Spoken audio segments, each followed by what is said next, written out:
Amis joueurs, bonjour, ravi de vous retrouver, vous le savez, sur la chaîne pour une toute nouvelle vidéo, c'est Thomas. Et vous êtes sur Il était un jeu. Encore un nouveau projet qui m'a été mis entre les mains. Je remercie énormément, c'est Amaury qui m'a permis de jouer. Il est venu dans notre association dans le sud de la France, près de Toulouse, pour nous présenter son jeu qui va être en financement participatif à partir du 28 juin 2022. Donc au moment où je tourne cette vidéo, ça sera demain. Donc j'espère que vous serez nombreux parce que le jeu en vaut vraiment la chandelle. J'ai posté un avis sur Instagram aussi avec quelques photos. Mais ici, on va revenir sur les règles détaillées du jeu, les sensations de jeu, sur mon avis détaillé aussi en fin de vidéo parce que comme je vous le disais, ce jeu, on a tous craqué, il est vraiment très bon dans une thématique vraiment aussi atypique. Je vais vous parler de Narcopolis. C'est auto-édité chez Open World Game. C'est à partir de 16 ans, de 3 à 5 joueurs pour des parties de 1 heure allant même jusqu'à 120 minutes, notamment quand vous y jouerez à 5. Narcopolis, rien que la thématique, très adulte, très urbaine, très gangsta. C'est un jeu d'affrontement, de prise de position, de prise de risque aussi, mais il y a quand même de franches barres de rire, notamment au moment des combats. On va voir ça pendant la vidéo explicative. C'est un jeu qui va multiplier les gameplays, les façons de jouer, et le plaisir est vraiment là. Le but, c'est d'être le nouveau baron de Narcopolis. Donc entre trafic, entre gestion de combats de rue, etc. Il y a pas mal de choses à faire et j'espère que vous serez nombreux à participer à ce projet car le jeu en vaut vraiment la chandelle. Donc je vous laisse vous installer tout aussi confortablement que moi pour profiter de cette vidéo. On va voir ensemble les règles détaillées et mon avis aussi en fin de cette vidéo. C'est parti!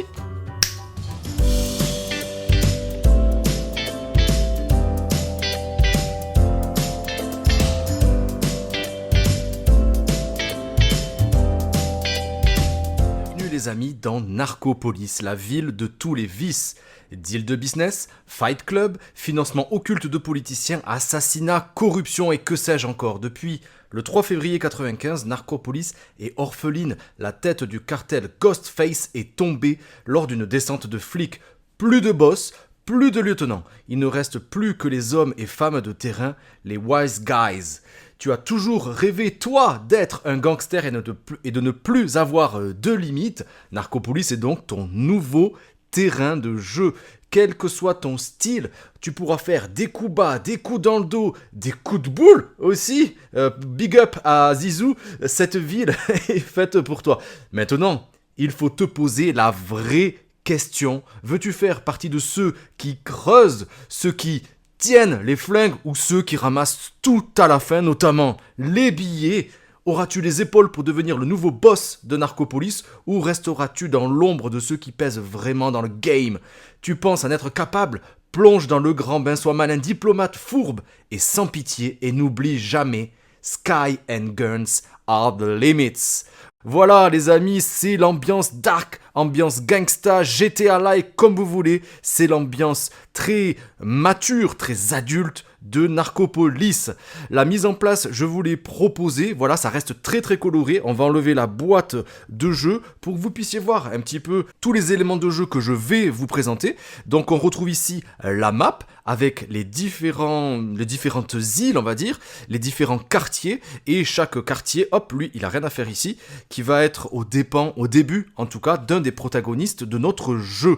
Ainsi, moi, pour cette petite présentation-là, je vais jouer Killa qui sera en orange avec une petite spécificité. Chaque personnage va débuter avec une certaine asymétrie par rapport au développement de ses quartiers, de ses manigances, en tout cas de son développement de son business. Et on va voir ça tout de suite.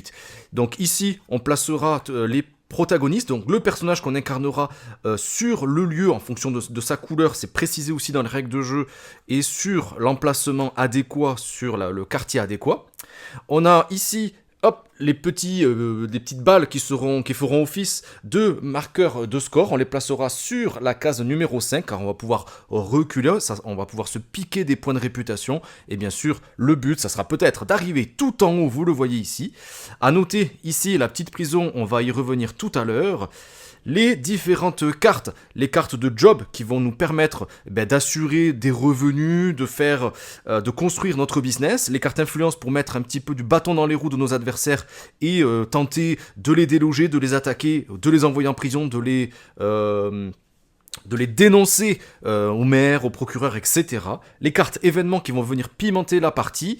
Les dés, on va voir ça, c'est tout le piment du jeu. Les billets, bien sûr. Et mon petit plateau de personnages que je vous montre juste ici, où on aura placé les différents éléments, les différents bâtiments de notre business, qui seront donc classés en 4 éléments, la drogue, les bordels, les casinos et les armes, mais chaque personnage va avoir une répartition différente, pas dans le même ordre donc, de ces différents business, sachant que plus on va monter dans un business et plus ça va faire monter nos revenus et chaque personnage aura une façon bien à lui de favoriser, d'augmenter de manière plus prolifique ses business. Donc comme je vous le disais, eh bien, Narcopolis est divisé en 5 zones. On a Notorious Beach, Cypress Park, Helios Island, Nate Village et Matic Hill. Chacun va être aux dépens d'un personnage au début. Et peut-être qu'on va essayer d'amener notre influence sur les zones adverses, sachant que chaque zone est divisée en quartiers selon les bandes blanches que vous pouvez voir juste ici. Il y en a 7 quartiers par zone.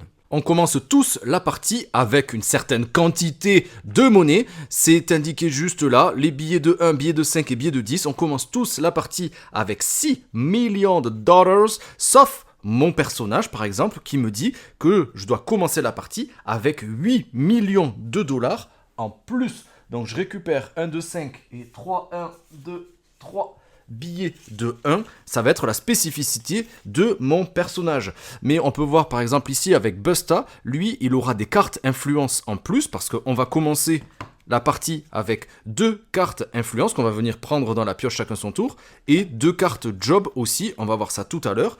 Donc Busta, lui, il commence avec des cartes influence en plus dont une bombe, ça c'est assez puissant, on va voir ça tout à l'heure. Fury commence avec 6 business développés au départ, alors que comme vous le voyez ici, j'ai pris un business de chaque classe que j'ai pu positionner à ma guise dans ma zone. Moi, je suis le orange, donc dans ma zone orange. J'ai choisi de placer un business dans dans des quartiers différents. Donc ici, on a les bordels. Ici, ce seront les casinos. Je vous les ai mis à plat, mais vous pouvez bien sûr jouer comme ceci. Mais pour la présentation de la vidéo, je trouve que c'est un peu plus simple pour que vous ayez beaucoup plus de visibilité. Vous me direz si vous voyez bien. Et les personnages, c'est la même chose. On aurait pu les mettre à la verticale grâce aux petits bouts de plastique que vous voyez là pour plus facilement les déplacer. Et idem pour les balles qui nous servent de points de victoire. En tout cas, c'est les points de réputation. Donc, j'en étais où? J'en étais là. Donc ici, on a la drogue et ici, les armes qui sont représentées par la grenade. Donc, Fury, elle va pouvoir en poser 2 de plus en début de partie. Misty, elle a un point de réputation en plus. Donc, hop, on va pouvoir la mettre directement sur le 6.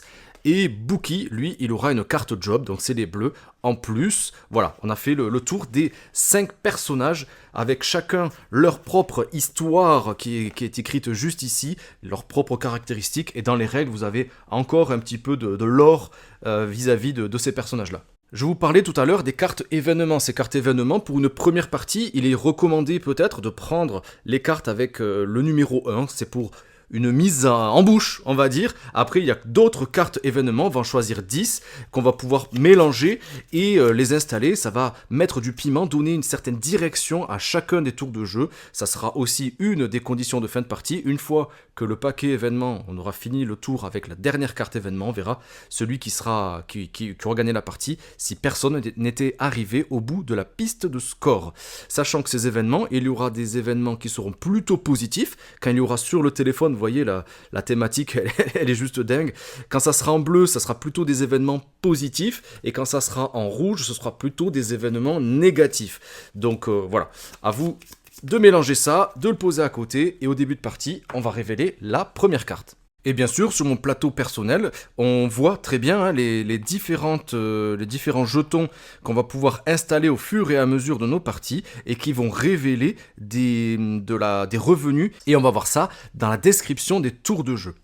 Pour choisir le premier joueur, là aussi c'est assez atypique car Les règles nous le stipulent, le premier joueur pourra être défini après avoir répondu à un quiz qui est en fin de règles de jeu. Donc s'il y a quelqu'un qui connaît les règles très très bien, il explique un petit peu à tout le monde et ensuite on va lire le quiz. Le premier qui va amener 2 bonnes réponses sera désigné premier joueur. Je vous laisserai lire ce quiz en lien dans la description, de même que les fiches d'aide pour le jeu. Vous pourrez vous y référer si vous le voulez. Je trouve ça quand même plutôt original, plutôt atypique, et en tout cas c'est vraiment plaisant. Et en plus, ça met un rappel de jeu.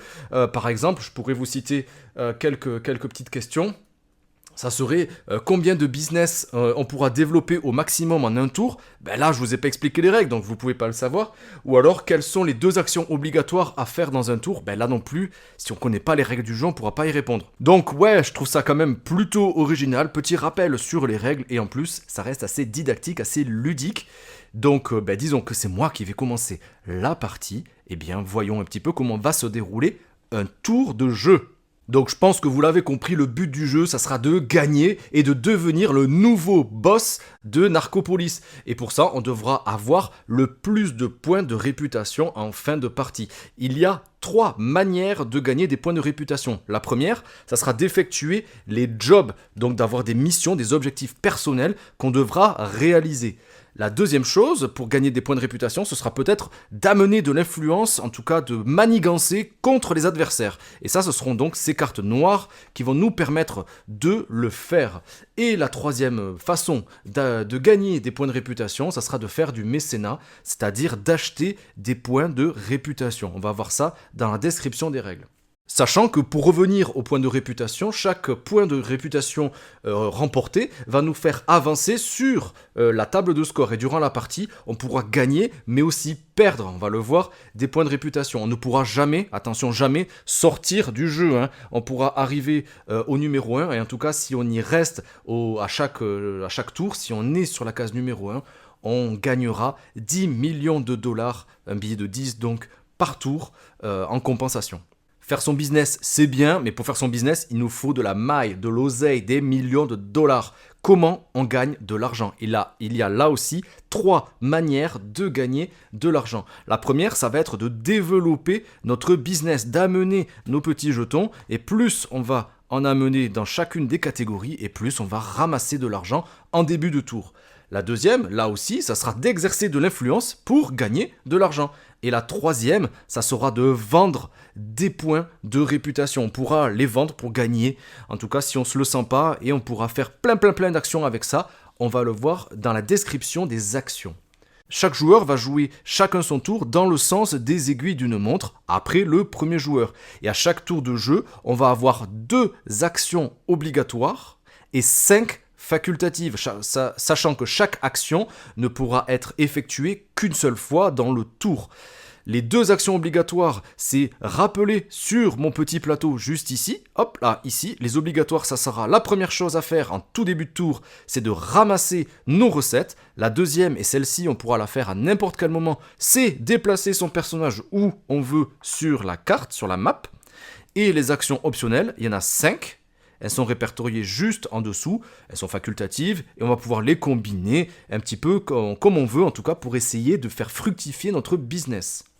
Et comme je vous l'ai dit en tout début de vidéo explicative, en début de tour, le premier joueur va dévoiler la première carte événement qui va faire évoluer les normes du jeu et va mettre un impact à tous les joueurs jusqu'à ce qu'une nouvelle carte, un nouveau tour de jeu soit joué. Donc par exemple ici, c'est un effet négatif. Invasion de rats dans les entrepôts de Dope à Nova Puebla.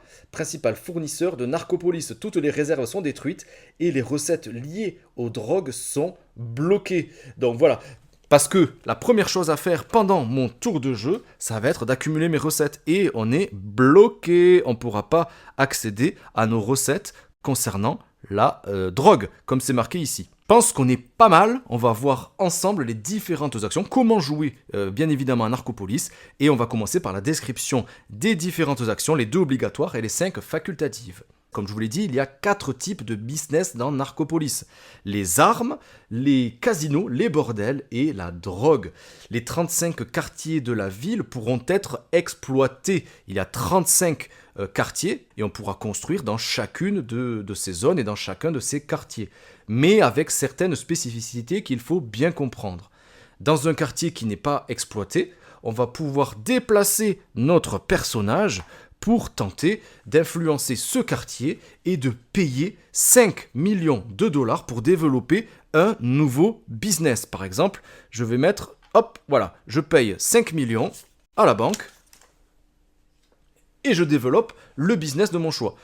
Ensuite, dans un quartier qu'on exploite déjà, ce qui est le cas, je pourrais développer un nouveau business dans un quartier, mais cette fois-ci pas pour 5, mais pour 3 millions de dollars. Et en revanche, notre pion personnage peut être placé ailleurs. C'est-à-dire que je peux payer 3 millions de dollars, hop, c'est ce que je vais faire immédiatement.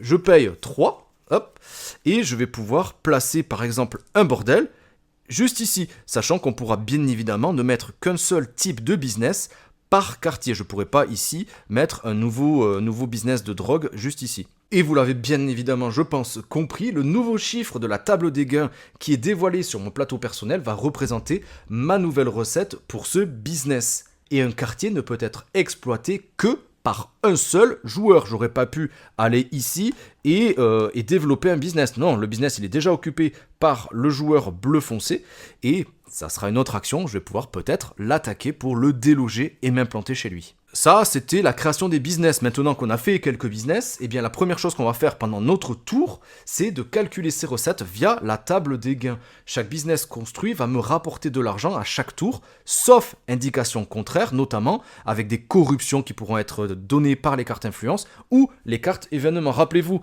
la carte événement me disait que ça me bloquait les revenus liés à la drogue, donc je n'exploiterai pas les recettes de cette ligne-là. Par contre, je vais gagner 4, 2 et 2. Donc, je commence mon tour en gagnant 8 millions. Hop, je les prends ici et ici. Je commence mon tour avec une recette de 8 millions de dollars. Bien évidemment, vous l'aurez compris, j'imagine, les business se construisent uniquement de gauche à droite, sachant que son business dans lequel on va être le plus prolifique, ça sera systématiquement pour chacun des personnages sur la ligne supérieure, et chaque personnage va avoir une spécificité, un domaine de compétences bien à lui. On n'accumule pas les points de revenu, ça sera toujours le chiffre le plus à droite qui va définir mon revenu par rapport à un type de business. La deuxième action qu'on pourra faire cette fois-ci, non pas en début de tour, mais à n'importe quel moment, mais qui sera obligatoire, ça va être de déplacer notre personnage.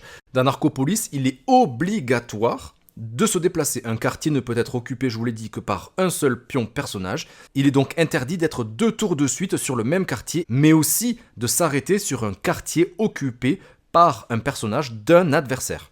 On arrive maintenant aux actions facultatives. La toute première, ça sera, hop, on va l'avoir juste ici qu'on va évoquer, c'est réaliser un job. Rappelez-vous, on commençait la partie avec 2 cartes job. Dans Narcopolis, les jobs sont des missions, des objectifs personnels qui vont nous permettre de gagner des points de réputation.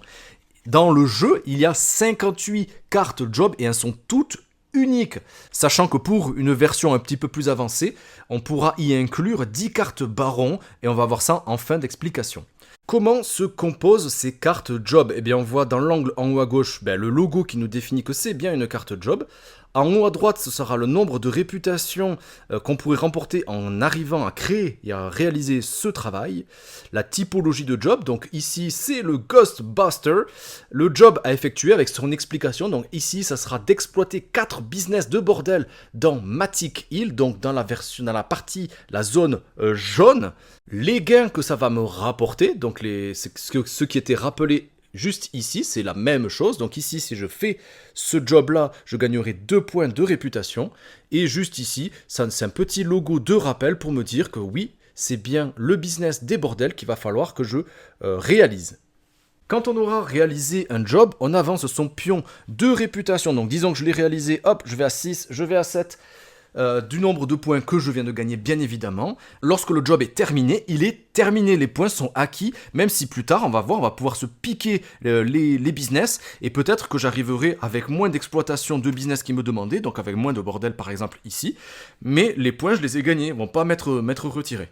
Lorsqu'on tire une carte et que les conditions sont déjà remplies, eh bien on pourra directement prendre les points de réputation associés et en tirer une nouvelle. A savoir quand même que si vous décidez de réaliser cette action-là, on pourra poser une ou plusieurs cartes job uniquement pendant son tour, même si les conditions sont remplies lors d'un tour adverse, par exemple, si on gagne un combat dans une zone, etc. On ne pourra pas le faire, ça sera vraiment un autre tour de jeu si les conditions sont remplies. Venons-en maintenant aux cartes noires, les cartes influence, qui sont des actions dans la ville contre des adversaires pour les corrompre, les assassiner, participer à des fight clubs, à dénoncer, etc. C'est des actions d'un peu de filou, de pourriture. Donc à chaque tour, on va pouvoir soit acheter une carte influence en payant son coût, 3 millions de dollars, chacune des cartes au hasard, on va la prendre comme ceci. Ou alors je vais pouvoir jouer une carte influence en payant son coût qu'il aurait marqué ici, sachant que les coûts vont de 3 millions de dollars jusqu'à 25, et il va falloir bien sûr avoir l'argent nécessaire pour réaliser ces actions-là. Ou alors ne rien faire avec les cartes influence. Là aussi, voyons un petit peu à quoi ressemble une carte d'influence. Donc en haut à gauche, il y a le petit doigt d'honneur pour nous dire que c'est une carte qui ne va pas faire plaisir aux autres. En haut à droite, on a le coût, comme je vous le disais, le nom. Donc ici, c'est la balance, la description de ce que ça va faire. Donc ici, je vais envoyer un adversaire directement en prison. Et s'il n'y a pas de corruption juste, c'est une autre carte influence, il ne pourra pas se déplacer au prochain tour. Et des fois, il y aura des petits logos qui nous impliqueront donc de déposer des jetons de corruption, par exemple. Chaque carte influence est composée de la même manière, comme je viens juste de vous le dire, et le descriptif va nous expliquer comment on va devoir utiliser la carte.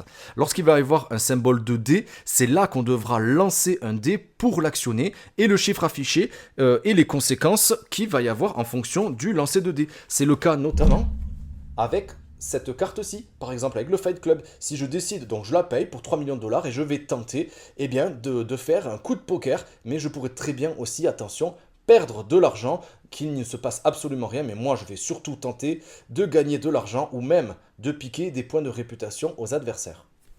Donc là aussi, il y a pas mal de manigances à faire. Les cartes influence, ça met vraiment beaucoup de piment dans le jeu. C'est vraiment, vraiment chouette. Nouvelle action, le mécénat. À chaque tour, on pourra amadouer les futurs élus locaux et faire du mécénat en finançant leur campagne électorale et en contrepartie de points de réputation. Le mécénat, ça coûte tout simplement 20 millions de dollars par point qu'on payera à la banque. Donc si j'ai l'argent nécessaire, je peux faire ceci et faire grimper mon point de réputation de 1 par 20 millions de dollars. Tout en sachant, et c'est indiqué, juste par le logo ici, si on a dépassé les 16 points de réputation, on ne pourra plus faire cette action-là. La 6e, c'est l'humiliation. Cette fois-ci, chaque tour, on pourra, si on le souhaite, gagner un peu plus d'argent en vendant jusqu'à 2 points de réputation pour 10 millions de dollars chacun. Faire son business dans son coin, c'est plutôt pas mal, mais il va falloir surtout essayer de prendre le business des autres pour faire dégringoler leurs profits. Et là, il y a les combats qui vont entrer en jeu. Les combats vont servir à prendre possession des business qu'un adversaire exploite dans un quartier. Et pour attaquer, il faudra tout simplement se rendre dans un quartier adverse. Disons par exemple que je vais me mettre juste ici. Donc avec mon action de déplacement que je fais à n'importe quel moment pendant mon tour, rappelez-vous, et je devrais payer 3 millions de dollars par business exploité dessus. Il y a 2 business, je dépense 6 millions de dollars. À quoi ça sert d'attaquer ? Les enjeux sont bien simples. Si l'attaquant, c'est-à-dire moi ici, je sors vainqueur du combat, je vais remplacer à l'identique dans le quartier les business qui seraient posés dessus. Donc ça va faire augmenter beaucoup plus rapidement mon business. Et le défenseur, lui, va récupérer donc ses business, les replacer sur son plateau personnel, et donc ses revenus, vous avez compris, ses revenus vont diminuer à son prochain tour. Et c'est ça qui va être vraiment malin. On pense développer de plus en plus son business. Au final, on pourrait très bien se faire tout reprendre et donc diminuer vraiment nos profits. Donc ça peut mettre vraiment du piquant, et on va pouvoir peut-être même aussi s'acharner sur quelqu'un d'assez fourbe pour nous faire ça. Par contre, si l'attaquant, c'est-à-dire moi ici, je perds le duel, il n'y aura aucun mouvement de business. Alors, comment se passent les combats ? Et c'est là, vous les avez vus, les petits dés, voilà, et c'est là que ça va entrer en jeu, parce que le combat se joue avec les 3 dés, hop là, qui ont chacun une face allant de 1 à 6. En gros, on va prendre ça c'est fourni dans le jeu aussi, il sera un tout petit peu plus grand dans la version définitive. On va mettre nos 3D à l'intérieur, on va remuer, regarder secrètement, hop là, les 3D qu'il y aurait marqué dessus, et on va annoncer notre score, sachant que les 3D vont définir un dé le plus élevé, celui qui a le chiffre le plus élevé va définir la centaine, le deuxième chiffre le plus élevé, la dizaine, et le troisième chiffre, donc celui qui sera le moins élevé, va définir les unités. Par exemple, ici, j'ai un 4 et un 3, donc ça fait un score de 443. Bien sûr, ça c'est secret, et seuls vous et moi êtes au courant de mon score. Et c'est là que la partie de bluff, ou pas, va s'enclencher, car on va annoncer le résultat, le vrai, donc 443 pour moi, ou alors un autre, toujours sans montrer son dé, ses dés, à son adversaire. Et il y a alors deux cas qui peuvent se présenter. La première, c'est que mon adversaire ne me croit pas. Moi, je lui dis, par exemple, je vais lui dire 621. Il ne me croit pas. Il doit me dénoncer, il me dit, tu bluffes. Donc je lui tends le gobelet et je lui montre. Si effectivement je bluffais, c'est lui qui a remporté le combat. Il m'a bien démasqué, pas de problème. Je sors défait. Par contre, si c'était vraiment mon score, moi ici c'est pas vrai, mais si c'était vraiment mon score, ben là, il m'a dénoncé à tort, c'est lui qui perd automatiquement le combat. Le deuxième cas qui pourrait se présenter, c'est qu'il me croit. J'ai fait 621, qu'est-ce que t'en penses? Est-ce que tu veux suivre ou pas? Eh bien, il peut décider de dire, ok, ben je suis d'accord, t'as probablement fait ça, très bien. C'est à lui, il va regarder, peut-être, il va dire, oh non, ben oui, j'avais fait que 443, et voilà. Et c'est à lui, cette fois-ci, il va pareil, il va remuer un petit peu tout ça, et il devra annoncer forcément un score supérieur à celui que je viens d'annoncer. Et là, mais par exemple, là c'est le cas, là vous le voyez peut-être pas, hop, mais j'ai fait un 6, un 5 et un 2, donc 652, il peut très bien le dire, et là c'est à moi de lui dire, ben, est-ce que je pense qu'il a vraiment fait 652, ou est-ce que je pense qu'il bluffe? Voilà, je pense que vous avez compris, le jeu, on va dire, le jeu dans le jeu, va s'arrêter quand l'un des joueurs annonce que son adversaire bluffe, et qui va vérifier le résultat, sachant que le plus petit score, ça sera le triple 1, le 111, et le plus gros score, ça sera le 666. Donc si vous faites 666, je pense que vous pouvez le dire et vous allez forcément gagner.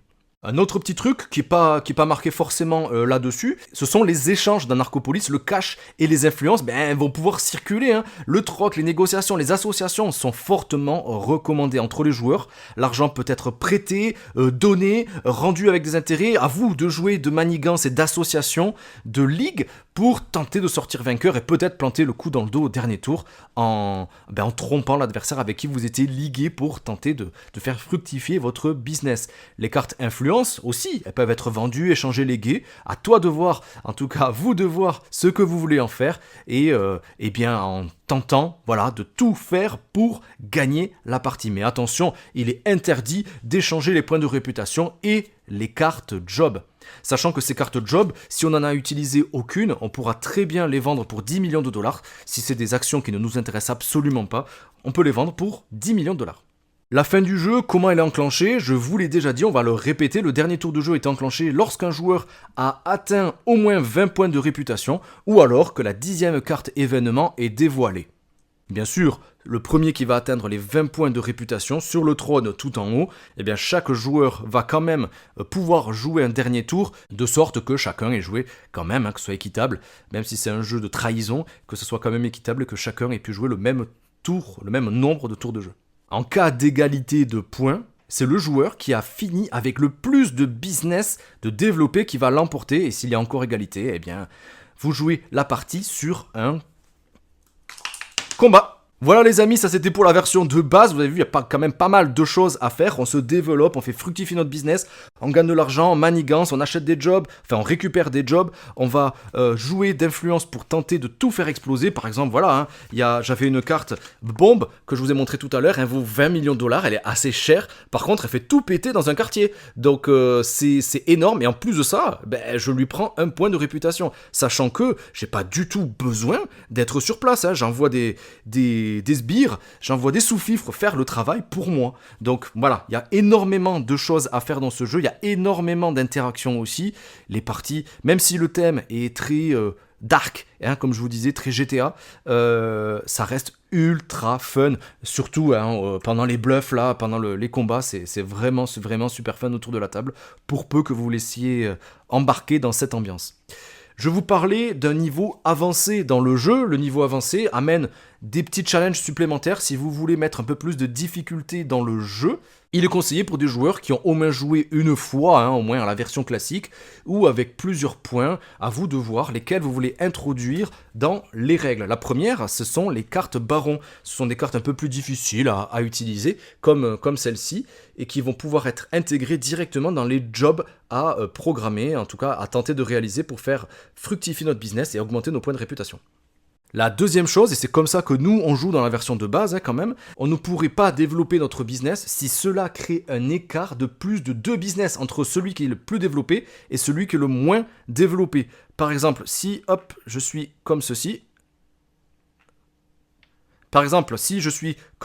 le plus développé c'est dans la drogue et le moins développé ce sont les casinos et les armes, je ne pourrais pas développer ma drogue encore parce que ça ferait un écart de plus 3. Donc ça me force un peu la main à équilibrer mon jeu et d'éviter que tout le monde se jette uniquement sur les actions et les business les plus fructifiants de chacun des joueurs. C'est comme ça que je vous conseille quand même de commencer la partie. La troisième chose, c'est que lors d'un combat, un joueur, le combat, il pourra cette fois-ci pas forcément donner un score supérieur, mais sous-annoncer un score qui ne sera pas considéré comme un bluff. Par exemple, si j'obtiens 632, mais que j'annonce 621, c'est pas vraiment un bluff. En effet, cette variante offre des possibilités de stratégie, de fourberie, et il est conseillé pour mettre un peu plus de stratégie dans votre partie. Le quatrième point, c'est que dorénavant, si l'envie ou le challenge vous prend, on pourra miser 10 millions de dollars ou un point de réputation lors d'un combat contre un adversaire. Chacun va être « Allez, ok, je suis d'accord, je te suis ». Il faut que les deux adversaires soient quand même d'accord pour pouvoir faire ça. On mise, on fait le combat et ça mettra un peu plus de rapidité dans votre partie.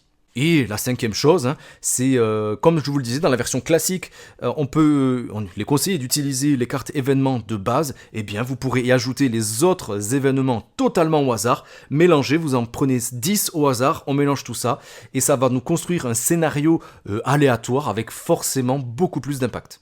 Eh bien voilà les amis, je suis vraiment ravi de vous avoir présenté ce jeu Narcopolis. J'espère que vous avez pris autant de plaisir que moi à découvrir les différentes manières de jouer de ce jeu. Le plateau est sublime, c'est très coloré, franchement ça nous fait vraiment évoquer des jeux que vous connaissez bien. Il y a pas mal de choses à faire, il faut y jouer. C'est un jeu vraiment qui demande à être joué pour comprendre toute l'essence des déplacements, la stratégie du placement de ses business, etc.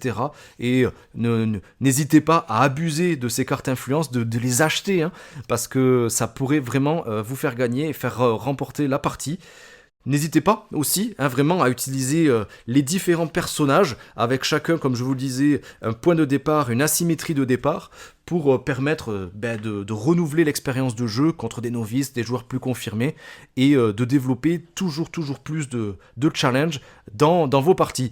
Je vous propose de se retrouver pour ma conclusion et de voir tous les points positifs et certains négatifs, je ne sais pas encore, les points positifs en tout cas que j'ai vus dans ce jeu après plusieurs parties. Déjà, avant d'aller plus loin dans le détail, on va dire, de mes avis positifs et aussi quelques négatifs, il faut savoir que les règles, c'est bien de les connaître, bien sûr, notamment avec ce quiz qui va intervenir pour déterminer le premier joueur. Je trouve que ça, c'est quand même assez original. Donc, que quelqu'un connaisse bien les règles pour ensuite aller interroger les gens et celui qui répondra le plus rapidement à 2 questions, il sera le premier joueur. Ce quiz, il intervient, il est juste génial. Je trouve que c'est une super idée. J'espère que ça sera développé peut-être dans d'autres jeux. En tout cas, peut-être que ça a lancé quelque chose. Je sais pas. Dites-moi dans les commentaires si ça a déjà été abordé dans d'autres jeux. Mais en tout cas, ça permet de laisser vraiment, de mobiliser l'entourage, l'audimat, de faire en sorte qu'il soit bien concentré sur les règles, et puis de revenir sur certains points de règles qui sont cruciaux aussi pour permettre une bonne et belle partie, notamment de Narcopolis. La thématique, elle est assez inédite pour le jeu de société, c'est très controversé, on va dire, du trafic de drogue, trafic d'humains aussi, faut le dire, d'armes, etc. Mais la thématique, elle va il y a aussi un second degré qu'on peut retrouver dans certains jeux vidéo qui sont très connus, hein, notamment je pense que vous avez automatiquement pensé à GTA par exemple. Et ce second degré-là, il faut vraiment le prendre avec ceci pour profiter de ce jeu, notamment par la multiplication des gameplays. Et le gameplay, justement, si on y revient dessus, c'est qu'il y en a énormément, vous avez vu, hein, il y a pas mal d'actions, on va pouvoir se déplacer, il va falloir réfléchir à de la gestion aussi de ces bâtiments, de ces business, donc il y a de la programmation aussi, la gestion des revenus, la gestion aussi des actions, dans quel ordre je vais les réaliser. Bien sûr, il y a les obligatoires comme on a vu, mais notamment les déplacements, est-ce que je le fais avant, est-ce que je le fais après, peut-être pour créer un business quelque part, pas très fructueux, mais peut-être aller poser mon pion, parce que je sais qu'au tour d'après, ça va fuser, et peut-être qu'on va me... On va tout faire pour me déloger, donc je vais essayer de protéger un quartier donné, voilà. Et est-ce que je vais récupérer de l'argent à tel moment pour ensuite accéder et acheter d'une certaine façon la carte, l'activer pour permettre de faire d'autres actions. C'est les règles, j'espère que vous les avez comprises, mais y jouer, vous allez découvrir encore vraiment d'autres choses dans cette gestion de programmation. Et en plus de ça, vous avez vu les combats avec ce lancer de dés, ces parties de bluff, de duel, là, de mental, on va dire, c'est juste trop bien. À chaque fois que j'ai pu y jouer, ça a toujours fait son petit effet, et peu importe hein, si la partie s'éternise aussi, il y a toujours des barres de rire autour, parce que avec des poker face un peu bidons, on va essayer de dire, 656, ah non mais tu bluffes, non, voilà, il y a quand même des coups de poker comme ça, quand on va dire un triple 6, c'est quand même peu probable hein, que ça arrive, et finalement quand on y arrive, on est trop content, on essaie de bluffer pour que l'autre nous dise forcément qu'on bluffe, etc., et perdre la manche, enfin perdre le combat. Donc ce gameplay là, qui va mettre un petit peu de hasard, et ça je sais pas, ça donne un autre goût, on va dire, à un jeu qui est plutôt sérieux dans son thème et dans sa façon de jouer. Là, c'est vraiment très bien fichu. C'est juste ce qu'il faut. C'est pas trop omniprésent. C'est que dans les combats. Donc, on va prendre un risque aussi. Est-ce que je prends le risque de combattre? Je vais donc dépenser, comme je vous ai dit, un nombre d'argent à la banque en fonction du nombre de business que je voudrais récupérer. Mais si je gagne, eh bien, je vais pouvoir me développer encore plus rapidement. En fait, c'est la mécanique, celle-là, elle est vraiment très bien huilée, c'est très bien fait. Et parlons des illustrations, moi je trouve que la direction artistique, elle est folle. Franchement, c'est trop bien les cartes. J'ai pas pu vous en montrer des masses, mais allez regarder sur Insta, il y a quand même pas mal de choses qui tournent aussi. La direction artistique, elle est juste folle. L'ambiance, on s'y retrouve vraiment. Chaque protagoniste, on peut s'identifier un petit peu en fonction de sa culture, hein, aussi, que ce soit dans les médias, dans le monde vidéoludique, etc. Chacun avec sa propre histoire, ses propres caractéristiques et sa propre progression aussi, son domaine de prédilection. Donc ça, on peut que se laisser imprégné par cette ambiance, et encore plus si vous bénéficiez d'un compte Spotify. Je vous invite à le créer, car sur le site, on vous propose plein de chansons, plein de musique. En fonction du personnage ou des personnages que vous incarnerez, il y a 5 playlists, donc une par personnage, mais que vous pourrez mixer entre elles et tout. Enfin, c'est juste trop fort, hein. C'est la playlist par excellence qu'il fallait pour ce type de jeu. Et ça nous est permis d'aller accéder directement via le site internet. Donc c'est vraiment parfait. Et le petit effet cel shading, pour ceux qui connaissent pas, c'est un effet un peu dessiné, crayonné, avec des contours de personnages et de lieux, d'objets qui sont un peu plus prononcés. C'est vraiment du plus bel effet. Ça colle parfaitement, je trouve, à l'ambiance. Parmi les multitudes de cartes, on les regarde aussi, il y a... Enfin, le titre et le nom des cartes, il est juste fou.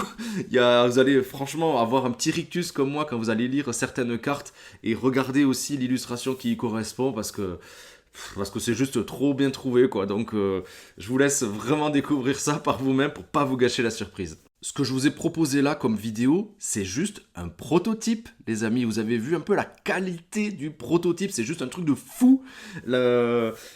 C'est juste trop bien, le plateau il est magnifique, très coloré, on s'y retrouve vraiment facilement. En plus, c'est à la couleur du personnage au début en tout cas, donc c'est vraiment top.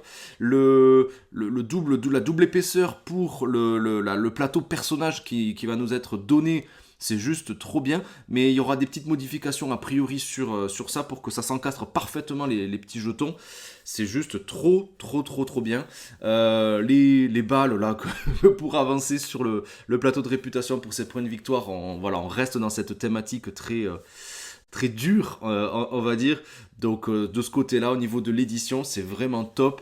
Le fait de manipuler des billets, bon, il y en a qui aiment pas. Moi, ça me rappelle un petit peu ce côté Monopoly. C'est ce qui a encore été dit autour de la table hier quand on y a joué à 5.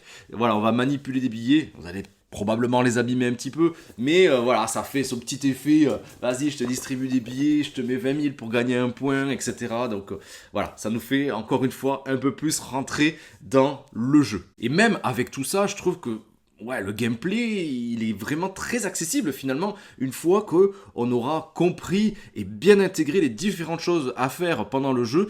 C'est notamment la raison pour laquelle je trouve que la plaquette, elle est très bien faite, elle est vraiment indispensable. Je regrette peut-être que ce ne soit pas inscrit, notamment au niveau des coûts de certaines actions sur le plateau personnage directement, mais quand vous aurez le jeu entre les mains, il y aura une plaquette aussi avec les différentes actions, une aide de jeu que vous pourrez distribuer et chacun pourra s'y référer à tout moment, donc pour ça, vous inquiétez pas. Il y a aussi du rythme dans ce jeu parce qu'il y a deux façons d'amener la fin de partie. C'est la première, je vous disais, c'est d'arriver à 20 points de réputation, mais la deuxième aussi, c'est les événements. Quand on aura révélé les 10 événements, le jeu prendra fin. Et ces événements-là, c'est le petit bonus en plus dans le jeu parce que ça va vraiment renouveler l'expérience du jeu à chaque fois que vous allez y jouer en doublant, en augmentant certaines recettes selon certaines catégories de business ou au contraire ne pas faire fructifier un business pendant toute une manche. Donc par exemple, si j'avais tout misé sur les armes, notamment avec un de mes personnages fétiches du jeu, eh bien il se pourrait qu'en début de tour on me dise tout ce qui concerne les armes,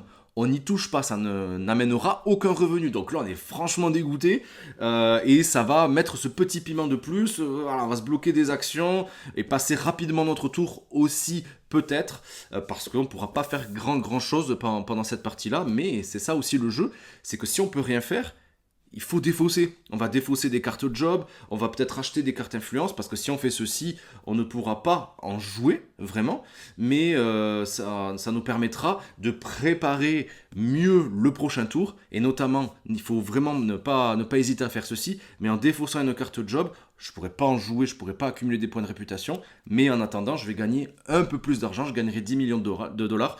Donc à ne pas négliger, on a tendance, je vous le dis quand même, à oublier ce point de règle. Je vous le dis sur mes sensations, mon enthousiasme, il est vraiment là parce que c'est spontané. Hein. Il faut vraiment y jouer pour comprendre vraiment cette mécanique-là de jeu. Je peux que vous dire, si vous l'avez entre les mains ou si vous passez par votre boutique de jeu, une association de jeux peut-être aussi, de ne pas hésiter vraiment à le tester. Vous risquez, comme moi, de succomber. En tout cas, si je ne l'avais pas reçu pour vous le présenter, c'est sûr que moi je l'aurais acheté, je peux vous le garantir. Et bien voilà les amis, j'espère que cette vidéo vous aura plu, j'espère que vous serez nombreux aussi à participer à ce projet parce que le jeu vraiment, il est vraiment top et j'espère vraiment que ça va marcher. C'est un premier jeu hein, et j'espère que ça, voilà, s'il y a de l'engouement autour, peut-être que ça fera mûrir d'autres idées à son créateur. En tout cas, je l'espère parce qu'il y a énormément de parties derrière, il y a énormément de boulot. S'il y a un prototype de cette qualité-là, c'est que c'est vraiment son petit bébé et je suis vraiment très fier d'avoir pu vous présenter ça et d'avoir pu participer à ma façon à ce projet. Donc n'hésitez pas, c'est à partir du 28 juin en financement participatif, hein, comme je vous disais en début de vidéo, et ça sera sur Ulule. Je vous laisse le lien, tout comme les règles de jeu et aussi l'aide de jeu comme je vous avais promis, en description tout en bas de la vidéo. Si cette vidéo vous a plu, on partage un max, ça me fera extrêmement plaisir. Faites découvrir cette pépite autour de vous. N'hésitez pas à liker, à vous abonner aussi, bien sûr. Et allez voir aussi sur le catalogue de vidéos qui est juste ici, avec les dernières vidéos que je vous présente sur la chaîne. Je pense qu'aujourd'hui, vous en avez l'habitude. Et moi, je vous dis à très vite les amis sur Il était un jeu pour une toute nouvelle vidéo. Ciao les amis!